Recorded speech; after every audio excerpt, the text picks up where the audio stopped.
malheureusement j'ai été victime d'un grave accident de voiture et j'ai vécu dans le coma. Quand on est une petite entreprise, qu'on n'a pas bien préparé sa stratégie de développement, parce que ça nous arrive à tous entrepreneurs, c'est qu'on a besoin de fonds de roulement, donc un BFR. Et j'avais pas suffisamment de BFR, parce qu'un poteau d'échafaudage, c'est 10 kg. Un monteur d'échafaudage va lever 1 à 1,5 tonne par jour. Mais à 35 ans, c'est TMS, arrêt maladie et tout ce qui s'ensuit. Bonjour, Stéphane Dabrowski, j'ai 55 ans. Je possède plus de 20 ans d'ancienneté dans l'univers de l'échafaudage et aujourd'hui je viens vous présenter mon innovation qui a pour objectif de faciliter et de sécuriser le montage d'échafaudage ainsi que le déplacement des charges verticalement. Et je suis en tout cas très content de pouvoir présenter mon projet à Horizon Podcast. Bonjour à tous, merci de regarder l'émission. Aujourd'hui je reçois Stéphane. Alors, tu as 20 ans d'expérience dans l'échafaudage et tu as également eu à ton actif plusieurs sociétés. Tu vas nous expliquer un peu ton parcours, c'est ça, et également la création de ton produit, donc le BiceLift, et nous expliquer comment ça fonctionne. Avant, déjà, j'aimerais en quelques mots que tu puisses te présenter, nous dire un peu d'où tu viens et qui tu es. Moi, je suis Stéphane. Avant tout, j'ai eu un parcours qui a été accidenté dès le démarrage parce que malheureusement, j'ai été victime d'un grave accident de voiture et j'ai vécu dans le coma pendant 3 semaines. J'ai dû apprendre à lire et à écrire à l'âge de 18 ans. J'ai décidé de me rebâtir et de me reconstruire en travaillant et en développant mon avenir directement. Et commercial, mon premier métier, je vendais des fleurs artificielles. Et petit à petit, j'ai voulu me mettre dans la création d'entreprise. J'ai créé une première entreprise qui s'appelait Lumidomi, qui avait pour vocation de décorer les tables de manière différemment, parce que j'ai créé les vases lumineux, les vases lampes. Donc rien à voir avec l'échafaudage, rien à voir avec la structure auquel je vais vous présenter tout à l'heure. Ça prouve que j'ai un parcours très riche et très important. Et donc j'ai créé en effet le VLAMS, le vase lumineux autonome multiservice, qui a été fabriqué en France puis à l'international. Et enfin, il a été aussi surtout distribué auprès des principaux grands comptes de la distribution, les Auchan, les Carrefour, d'autres supermarchés. Et comment ça se fait qu'on tombe et qu'on ferme sa société quand on a tous ces clients-là? Ça s'appelle un besoin de fonds de roulement et malheureusement, le besoin de fonds de roulement n'était pas suffisant chez moi. Et j'ai dû fermer, j'ai décidé d'arrêter ma société à la tête haute parce que j'avais pas suffisamment de BFR. Là, ce qui m'intéresse, ça va être de savoir un peu comment a commencé cette société. En fait, voilà, moi je viens j'ai 2 frères, je suis plus jeune d'une famille de 3 garçons, et donc j'ai toujours eu envie de créer des produits, toujours, je suis passé par l'innovation, créer la différence. Et donc mon premier métier, c'était en effet de vendre des fleurs artificielles, et mes clients, les boutiques cadeaux, fleuristes, jardinerie art de la table, ils étaient tous en train de dire « Ah, mais c'est bien, mais on pourrait avoir quelque chose de mieux en termes de décoration, un peu de lumière. » Et donc pour eux, j'ai créé le vase lumineux, le vase lampe. C'est un vase qui mettait de l'eau, des fleurs, et le fait de mettre de l'eau, des fleurs, ça donnait une lampe d'ambiance. Donc produit très innovant, produit qui vient du marché. C'est le marché qui m'a demandé de créer ce produit. Je ne me suis pas réveillé un matin en disant « Tiens, je vais créer ce produit-là parce que ça sera bien. » Non. Moi, j'écoute le marché, je comprends le marché, j'analyse, et après, je crée le produit pour le marché. D'accord, du coup, tu n'avais pas d'affinité forcément avec les fleurs ou quoi que ce soit. Comment cette idée, elle t'est venue en fait? Elle m'est venue parce que mes clients, je vendais des fleurs artificielles auprès des boutiques cadeaux, fleuristes et jardineries. Je travaillais toujours avec les patrons, c'est l'avantage, et eux me disaient toujours ouais, mais ça serait bien d'avoir un peu plus de modernité dans nos décorations. Et je vous parle de ça, c'est dans les années 90. Donc les années 90, le Bluetooth arrive à peine, la LED lumière arrive à peine, parce qu'on connaissait la LED diode qu'on voit sur les téléviseurs, et on voyait rien d'autre. Et moi, j'ai découvert cette technologie de lumière à travers la LED, lumière froide, ce qui m'a permis d'intégrer ce système-là dans un ensemble décoratif. Tu avais arrêté ton entreprise, qu'est-ce qui s'est passé? D'accord. Alors en fait, lorsque j'ai eu l'idée, tout naturellement, je me suis rapproché des écoles d'ingénieurs. Donc là, entre autres, c'était l'école ISD à Valenciennes, Institut supérieur du design, pour réfléchir avec moi sur le design du projet, du produit. Là, j'ai eu plusieurs étudiants qui m'ont suivi dans mon projet, donc je les ai eu pendant 3 mois chez moi. Et ensemble, on a réfléchi sur quel est le produit qu'on va créer et qu'on va vendre par la suite. Et donc, on a réfléchi avec les étudiants. De là, on est allé voir des industriels sur les Hauts-de-France, donc industriels en plasturgie, en fabrication de verre, en fabricant de cartes électroniques, en fabricant de carton, en fabricant de mousse afin de protéger les meubles qu'on va poser. Enfin, tout. Donc on a vraiment créé le produit et j'ai mis en place toute une démarche active auprès des industriels et je suis allé les voir en disant « voilà mon projet ». Certains m'ont dit non, ça ne nous intéresse pas, on ne peut pas vous accompagner. D'autres ont répondu favorablement. Et là, en effet, le produit est sorti de terre, en fait, en effet. D'accord. Et tu as eu beaucoup de succès avec cette... Alors, le produit que j'ai créé, donc le vase lumineux, donc ça s'appelait le VLAMS, le vase lumineux autonome multiservice. Chez moi, j'aime bien que chaque mot veut dire quelque chose. Ouais, il y a un bon acronyme, il y a toujours une signification. Donc j'ai créé le VLAMS. Le produit, je l'ai présenté au concours de la décoration et des arts de vivre au salon Maison Objet dans les années 2000, début 2000-2003. Il y avait un grand nombre de participants et je suis arrivé sur le podium. Oh, chouette. Donc top. Donc le produit, il était validé de suite par les pairs du métier qui étaient eux-mêmes les juges qui élisaient les produits décoratifs. Et dans cette même dynamique, toujours avec mon projet, mes envies d'innovation, je me suis dit, c'était un moment de Noël, je fais « Ah, mais comment le monde entier illumine le sapin pour les fêtes de fin d'année ?» Je vous pose la question, comment vous avez l'habitude d'illuminer votre sapin pour les fêtes de fin d'année? Avec des guirlandes lumineuses. Exact, comme tout le monde entier va vous répondre avec des guirlandes électriques. Alors les guirlandes électriques, c'est quoi? C'est dangereux, c'est accidentogène, nombre de sapins qui prennent feu chaque année. Et donc moi j'ai créé une techno, j'ai créé une boule de Noël, donc une boule, une sphère, avec un système de LED à l'intérieur. Je vous parle de ça. On est tout début 2000. Donc, on n'est pas du tout dans tout ce qu'on connaît aujourd'hui. Oui, bien sûr. Et donc, j'étais vraiment précurseur dans ce domaine-là. J'ai créé la boule de Noël. Malheureusement, on n'en fabrique plus en France, ni en Pologne, parce qu'en Pologne, ils sont très réputés pour ça aussi. Donc, je suis parti en Asie la fabriquer. Je suis revenu avec ma boule de Noël, avec mon projet cartonné, emballé et tout ce qui va bien. J'ai participé au même concours que j'avais fait avec le VLAMS. Et là, c'était la boule de Noël. Et bingo, je remonte sur le podium. Et là, à nouveau, les Auchan, les Carrefour élisent mon produit comme produit décoratif qui sort du lot, voilà, l'innovation. Et je me suis vu en tête de gondole chez Auchan, chez Carrefour, au printemps, Leroy Merlin. Et j'ai été distribué sur les VP6, La Redoute, 3 Suisses, Blanche-Porte. Et victime de mon succès, c'est un produit qui a vite plu. Mais quand on est une petite entreprise, qu'on n'a pas bien préparé sa stratégie de développement, parce que ça nous arrive à tous, entrepreneurs, c'est qu'on a besoin de fonds de roulement, donc un BFR. Et j'avais pas suffisamment de BFR. Donc les banques n'ont pas voulu m'accompagner, parce que j'étais une toute petite entreprise. Des business angels, j'ai pas réussi à les convaincre. Et enfin, le seul moyen, c'était de me faire absorber par mon importateur, qui lui a pris les parts de ma société. Et voilà, et après, je suis parti 2 ans après. D'accord. Tu avais quel âge à ce moment-là? J'avais 40, un petit 40 ans, 35 ans. D'accord, ok. En off, tu m'expliquais que tu avais eu un parcours de vie où tu as eu un accident, tu as été dans le coma, tu as été également en chaise roulante. Comment on se sort un peu d'un handicap T'as pas le choix. Si, t'as le choix. T'as le choix de rester comme ça ou t'as le choix d'avancer. Moi, j'ai pris le choix d'avancer. Et donc, en effet, moi, je faisais du hockey sur glace quand j'étais gamin. Adolescent, je faisais du hockey sur glace, je jouais à Croix. Maintenant, la patinoire n'existe plus. Mais je jouais là-bas. Et on a joué un match contre Brest. On avait gagné 7-2, je pense. Et j'avais mis 4 buts. Donc, j'étais très fier parce que je suis quelqu'un de très rapide. J'étais quelqu'un de très rapide sur la glace, donc ce qui me permettait de passer entre les autres. Donc, j'ai mis des buts. On est sorti avec mon copain. Enfin, on était une bande d'amis, on est sortis. Et ce chemin du retour, malheureusement, on a eu un accident de voiture, tout seul. On a perdu le contrôle du véhicule. Enfin, le conducteur a perdu le contrôle du véhicule. Le conducteur, malheureusement, est décédé.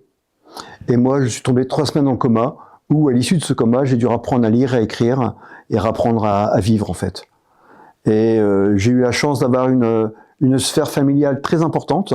Papa, maman et mes frères étaient très présents là avec moi pour surmonter cette épreuve-là j'ai connu le handicap il y a 18 ans.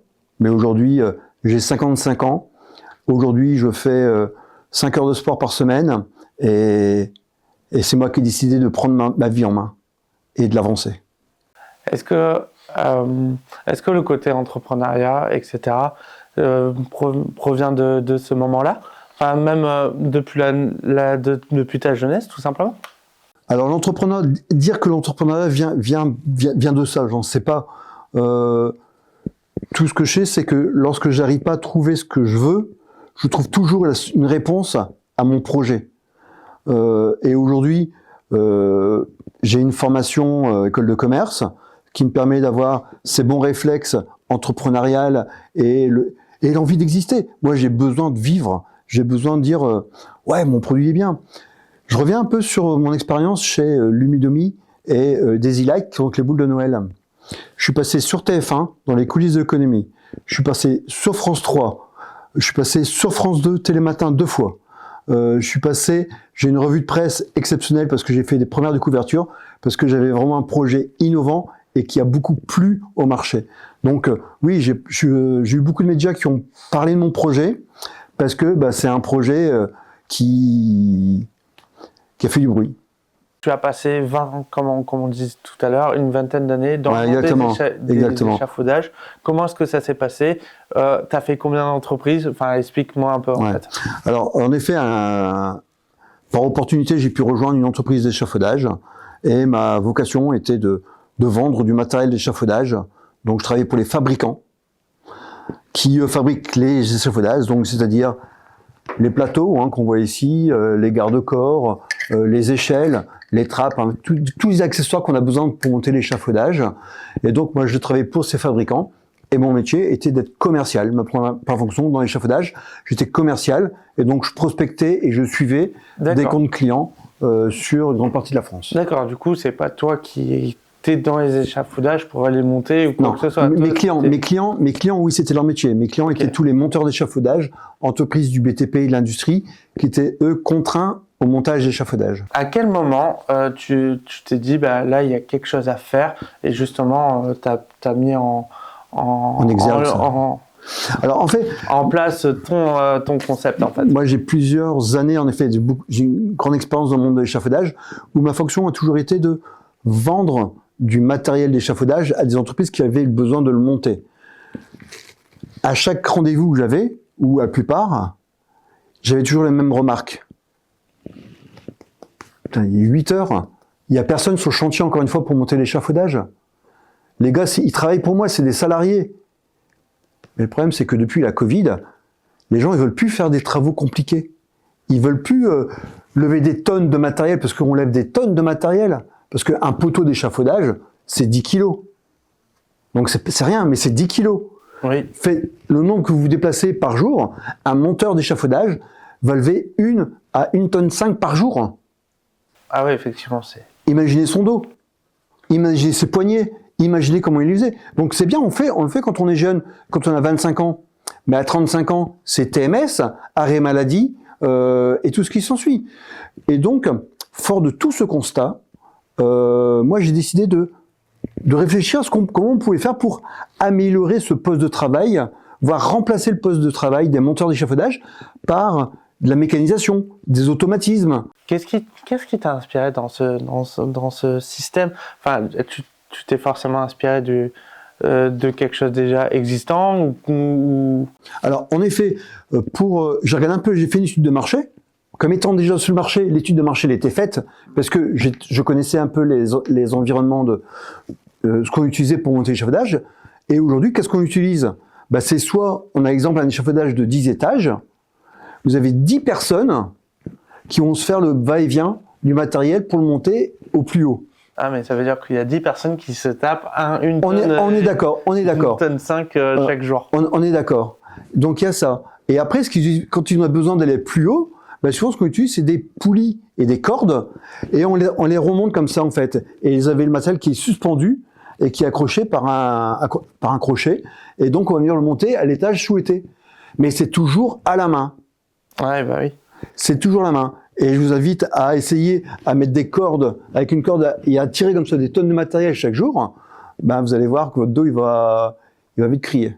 Donc là, tu nous as ramené ton concept. Tu l'as breveté, c'est bien ça? Alors là, je vais vous présenter un peu mon projet. Bien sûr. Ça s'appelle le Base Lift.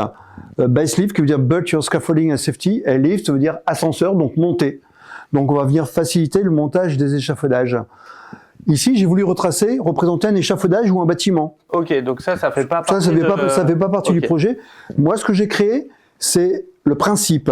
C'est-à-dire que je vais créer un mât qui va venir s'additionner au fur et à mesure du montage de l'échafaudage, sur lequel il va y avoir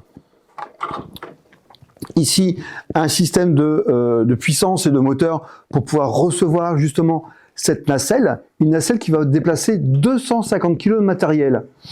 250 kg de matériel, ce qui veut dire qu'on a la capacité de déplacer beaucoup de matériel lors de la manutention. On va déplacer à 0,7 mètres secondes, soit 42 mètres minutes. Ce qui veut dire qu'on est vraiment dans un système de grosse rotation et de gros montage directement. On va gagner 40% coût de chantier parce que 30% monté plus rapidement et surtout moins de personnel pour monter l'échafaudage. Là où avant, sur 10 étages, on avait besoin de 10 personnes, avec ma solution, on a besoin de 3 personnes.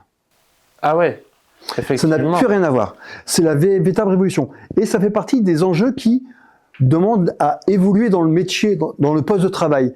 Avant, le métier du monteur d'échafaudage, c'était à la main, depuis les années 50, 70. Bien sûr. Et avant, les mecs, c'était des gaillards.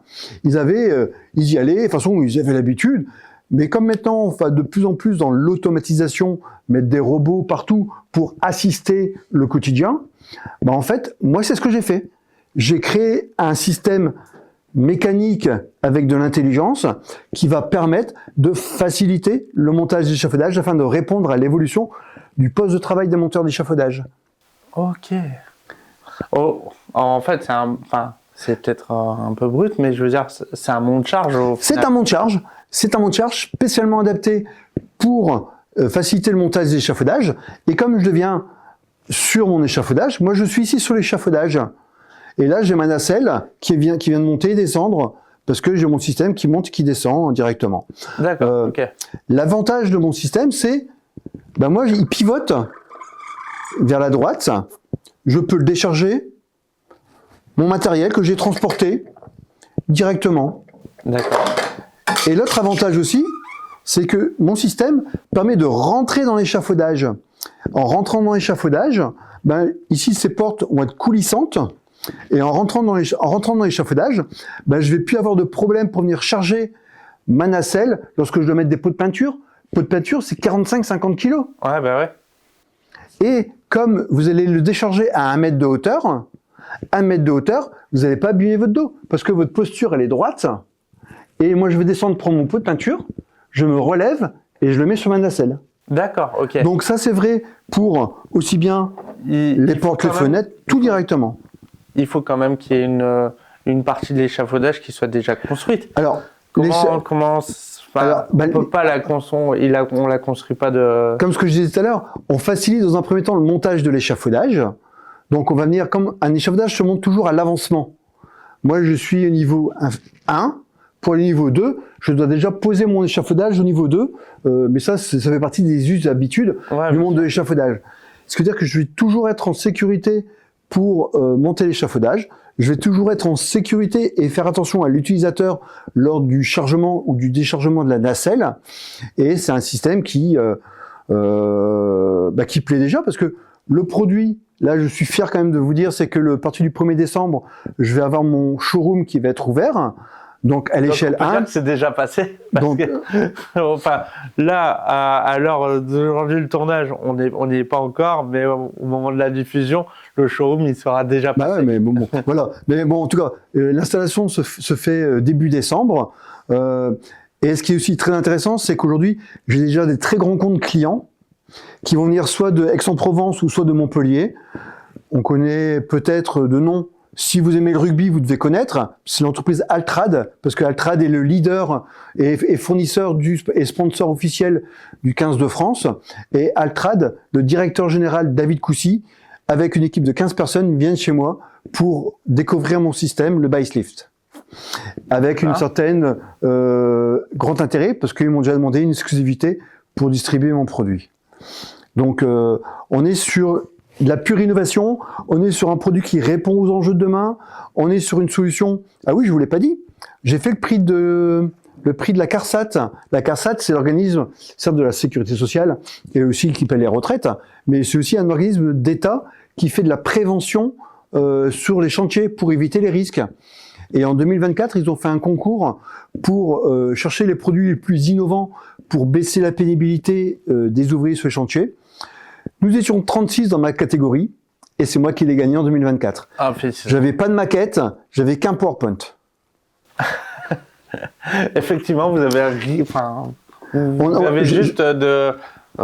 juste des plans à montrer en fait. Vous avez. J'avais juste un projet, j'avais des dessins, et aujourd'hui, ce produit, il est là. Moi, je suis quand même très content, c'est d'avoir travaillé avec des écoles qui m'ont permis de faire cette impression 3D. Donc, je travaillais avec Bagio, par exemple, qui est sur l'île. Là, je travaille encore avec eux parce qu'on travaille sur l'évolution du Bicelift. Parce que ce produit est breveté, mais j'ai déjà d'autres brevets qui sont déposés et en cours de dépôt. Je ne peux pas tout dire, mais les enjeux vont être de plus en plus importants parce que je développe une solution qui n'a pas de concurrence internationale aujourd'hui. D'accord. Et tu dis qu'il n'y a pas de concurrence, pourtant c'est dans ma nouvelle génération, dans ce que je veux sortir de nouvelle génération. D'accord, ok. Là, oui, comme tu as si bien dit, c'est un monte charge. Oui.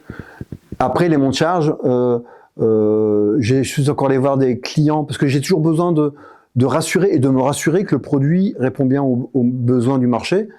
Et je suis allé voir les plus grosses entreprises de montage d'échafaudage. Donc dans le Nord, il y a Reatube, par exemple, qui est sur. Et donc je suis allé voir l'entreprise et je leur ai présenté mon projet. Ils font ouais, mais il existe des. Je fais oui, il existe. Ça lève 500 kilos. C'est super costaud. Mais t'as pas tous des chantiers où tu dois déplacer 500 kilos. T'as peut-être des chantiers où t'as besoin de lever que 250 kilos. T'as pas besoin d'avoir une grosse structure qui va te monter 500 kilos. Et ta structure qui fait 500 kilos n'a pas les mêmes systèmes ergonomiques que moi je propose. Donc voilà. Mais tout est réfléchi. Je connais suffisamment bien mon marché, suffisamment bien les besoins du marché pour avoir fait un bon produit qui est voué à une belle histoire. Alors, je voudrais aussi en savoir un peu quels sont les enjeux que tu rencontres là, toi, avec ton invention. Quels sont tes principaux freins? D'accord. Alors, aujourd'hui, j'ai la chance d'être incubé chez Eura Materials, incubateur régional, qui m'accompagne en fait dans la création de mon projet, recherche de sous-traitants, mise en place de réseaux. Enfin, donc tout ça c'est très très bien. Et vous voyez, ce matin je suis allé à la rencontre d'une usine parce que mon critère industriel n'est pas encore bloqué parce que c'est tellement technique. Il faut trouver les bons partenaires, les bons coûts. Donc tout ça prend beaucoup de temps et prend beaucoup d'énergie, et prend beaucoup d'argent aussi. C'est pour ça, si je peux en même temps, je peux profiter de ce podcast pour intéresser des investisseurs, puisque là nous sommes sur un projet qui est déjà valorisé à 4 millions d'euros. Ah oui, c'est pas un petit projet. On est sur un projet qui est déjà valorisé à 4 millions d'euros et on est sur un projet qui va ne faire que grandir. Parce que on est sur du système c'est une seule nacelle, va coûter plusieurs dizaines de milliers d'euros. Je fais attention à ce que mon produit soit fabriqué dans l'Hauts-de-France parce que je suis moi avant tout du Ci, donc tant qu'à faire, on restera par ici. Et c'est très bien. Local. Et là, les Hauts-de-France m'ont permis d'avoir mon incubation. Et donc voilà. Et donc oui, les enjeux du quotidien, c'est quoi ? Aujourd'hui, c'est le fait d'avoir fait une maquette, d'avoir fait un prototype. Que j'ai pu financer à titre personnel et à travers le FRI, le Fonds régional d'innovation. Merci la région d'avoir cru en mon projet et m'a permis de payer une partie de mon prototype et mon brevet aussi. Mais aujourd'hui, les enjeux, c'est de tout couvrir. Mais c'est ça aussi ce qui est intéressant d'être entrepreneur, c'est qu'on doit tout couvrir. Et moi, j'adore avoir toutes les activités, tant commerciales, tant ingénierie en construction, tant ingénierie en développement. moi, c'est ça ma passion. Et le fait de tout faire, de toucher à tout, c'est voilà. Et le fait que ce projet, le fait d'avoir touché à tout, me permet d'avoir quelque chose d'identifiable, de touchable, et qu'aujourd'hui, les plus grands utilisateurs d'échafaudage veulent de mon produit et viennent dans mon showroom courant du mois prochain. D'accord. Quels sont, pour les entreprises, quels vont être les bénéfices de ton produit? Alors, les bénéfices du Bicelift vont être plusieurs. Comme ce que je disais tout à l'heure, l'avantage et le bénéfice, ça sera surtout, on va réduire le nombre de personnel sur un chantier, donc on va baisser les coûts. Ouais, on va passer de 10 à 3. On va baisser les coûts de main-d'œuvre. D'accord. Après, l'autre avantage aussi pour l'entreprise, c'est quand on va monter plus vite l'échafaudage avec moins de monde, moins d'ouvriers, l'échafaudage, il va coûter moins cher. Oui. On va monter l'échafaudage plus rapidement. Donc, on va avoir un retour sur investissement beaucoup plus rapide. J'ai calculé un retour sur investissement à 25 000 m² d'échafaudage posé. 25 000 m² d'échafaudage, c'est quoi? C'est 5 bâtiments de 5 000 m². C'est des tours normales qu'on a sur l'île. Donc, 5 bâtiments comme ça, et il est déjà amorti. D'accord. Donc, on est sur une véritable intérêt. Et l'entreprise, et ça, c'est la vérité des entreprises de demain et d'aujourd'hui surtout, c'est qu'elles font tous très attention au programme QHSE. Moi, je travaille sur le S du QHSE, qui est la sécurité. Ouais. Et donc, dès qu'ils mettent en place des dispositifs pour améliorer le poste de travail de leurs salariés, d'une part, ça les fidélise, parce que moi, je suis jeune monteur d'échafaudage. Je suis content de travailler dans une entreprise qui investit dans des nouveaux systèmes, dans des systèmes qui vont me permettre de monter plus simplement et en sécurité. Donc, tout ça, moi, c'est pour moi important. Et donc, il n'y a que des avantages pour l'entreprise. Le tout, ça va être de la faire basculer, mais ça, je pense qu'avec 2-3 chantiers tests, et si mes premiers intérêts clients que j'ai se concrétisent, l'avenir risque d'être très joli. Et quelles sont tes ambitions pour ton projet sur les prochaines années? Quelle est la suite? Alors, la suite, bien sûr, donc ça, c'est un projet qui s'appelle le Bicelift. Alors, j'ai pas été très créatif, le Bicelift V1 pour la version 1. Oui. J'ai pas été très créatif, mais bon, ça viendra certainement par la suite. Donc ça, c'est le V1. Donc l'idée, c'est d'aller sur les grands chantiers, de porter 250 kg, d'être sur batterie, donc branchement sans fil, sur batterie, donc télécommande, tac, ça monte impeccable. Je veux aller ça aussi sur les chantiers plus petits. Pour les chantiers de centre-ville, plutôt des petits pavillons, donc amener des solutions. Donc ça, mais en miniature, où on va lever 150 kg par exemple, mais avec autant d'ergonomie, autant de praticité que sur le V1. Et la V3, je vois que vous voulez que je vous dise que ce que c'est que le V3 que je veux sortir. Ben oui, en effet, j'ai développé un produit qui permet de faire un déplacement vertical et surtout horizontal. Et là, aujourd'hui, il n'y a personne qui fait l'horizontalité. Et moi, ma solution, c'est d'avoir un 2 en 1. Donc demain, je suis en train de créer le nouveau personnage qu'on aura besoin sur tous les chantiers, construction, échafaudage, parce que on va mettre moins de pénibilité, moins d'hommes, on va réduire les accidents. Je serai très heureux et très content si demain, grâce à mon système, il y a un mort en moins en France. Ah oui, si on descend en dessous de la barre des 80, quoi. Ouais, voilà. Moi, je veux à tout prix rentrer dans un programme. Et donc oui, aujourd'hui, c'est quoi l'avenir? C'est le V1, le V2, le V3, et après, on verra. Mais bon, là, c'est déjà pas mal. C'est déjà pas mal. Ouais, c'est déjà pas mal. Et aujourd'hui, j'ai un projet qui est très centré sur la France, l'Europe, puisque ce sont des marchés que je connais bien, auxquels j'ai des intérêts, et qu'aujourd'hui, les entreprises qui vont être pour moi mes premiers clients, eux sont soit présents dans 30, dans 50 pays, et donc ils m'ont tous déjà dit, de toute façon, si le produit fonctionne chez nous, il faut s'en aller ailleurs. Donc voilà. Donc okay. C'est ça le Bicelift, un projet réfléchi, un projet ambitieux, un projet qui s'inscrit dans la durée, et moi je suis endurant, donc j'ai pas peur. Non, mais clairement, c'est un énorme projet. J'espère vraiment que tout va être possible. Mais au plaisir de vous voir dans mon showroom. Ah avec grand plaisir. et là aussi au plaisir de communiquer dessus directement. Clairement, ça peut être une bonne opportunité. Alors là, on arrive à la fin. Donc, comment est-ce qu'on peut te contacter? Par quel canal on peut voir les avancées de ton projet et voir... Contactable directement sur LinkedIn. On me retrouve très facilement. Et on me retrouve aussi via mon site internet qui est stéphane-dzk.com. Et là, il y a un site internet qui est présent. Ok, je me fais des actualités. Dès qu'il y a des belles histoires à raconter, je les mets dessus. Parce qu'aujourd'hui, on a un site qui tourne déjà bien. C'est un site que j'ai mis en route depuis 2 ans. Et aujourd'hui, j'ai déjà pas mal de référencements naturels. C'était fait exprès de mettre le référencement naturel en route assez rapidement. Et aujourd'hui, j'ai un contact mail possible. On peut me contacter par email via le site. Et je reçois régulièrement des demandes de la part des grands groupes qui s'appellent Vinci, Bouygues et les parcs matériels qui sont très intéressés et qui veulent déjà... ah mais il est où votre produit, comment on peut l'acheter?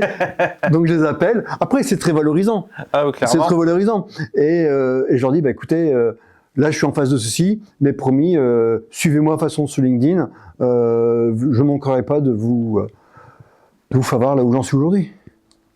Très bien. Écoute, je te remercie Stéphane. Tous les liens sont dans la description. Vous pourrez aller les visiter, que ce soit son site internet ou LinkedIn. N'oubliez pas de vous abonner à la chaîne, de commenter, vous dire ce que vous avez pensé de l'émission. Et je vous dis à bientôt dans une prochaine épisode.